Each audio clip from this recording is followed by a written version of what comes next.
Federal healthcare officials say 2 EMTs who came in contact with a man infected with the Ebola virus in Dallas have tested negative for the disease. The historic diagnosis is a first in the U.S. after an unprecedented outbreak in West Africa.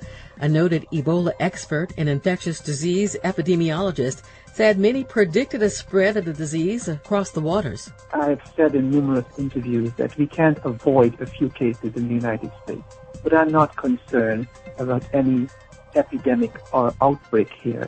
Dr. Rossi Hassad, associate professor at Mercy College in New York, he attempts to tap down fears over the virus. Ebola is a deadly virus, deadly but hard to catch.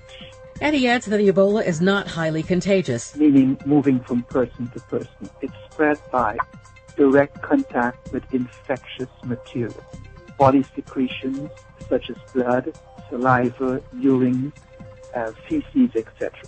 Also, it's spread through indirect contact if you have objects or materials that have been contaminated with the virus. But there is concern about the Dallas case. The CDC says the infected man arrived in Dallas from Liberia on September 20th. They say no one on the plane was at risk because he hadn't shown symptoms at that point, but he was sent home from the hospital before healthcare workers learned he had been to Africa.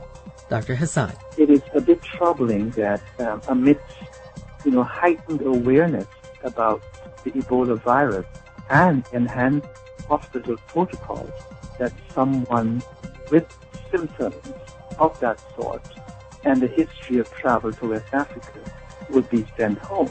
Dr. Rossi Hassad, infectious disease epidemiologist and associate professor at Mercy College in New York, says something like that cannot happen again or could prove costly.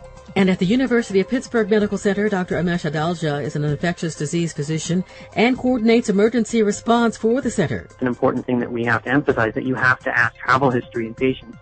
And if they're coming from places where Ebola may be prevalent, it really is a risk factor that you have to rule out. So I think that reinforcing the need to ask travel history on patients is a lesson that can be learned from this first. He adds, we thought that this outbreak would behave like every other Ebola outbreak before. It would be explosive and it would disappear. However, I think there was a miscalculation because West Africa was a place that had never seen Ebola before, and our public health communication strategies really fell on deaf ears there. People were denying the existence of Ebola, going to traditional healers, not changing their burial practices, and actually running from Red Cross trucks. That's what's caused this outbreak to fester on. And because of that, we've seen this international response trying to get a handle on this now, because it's clear that those 3 countries lack the infrastructure and the ability to control this outbreak on their own. Meantime, authorities are tracking down family, friends, and anyone else who may have come in close contact with the Texas patient.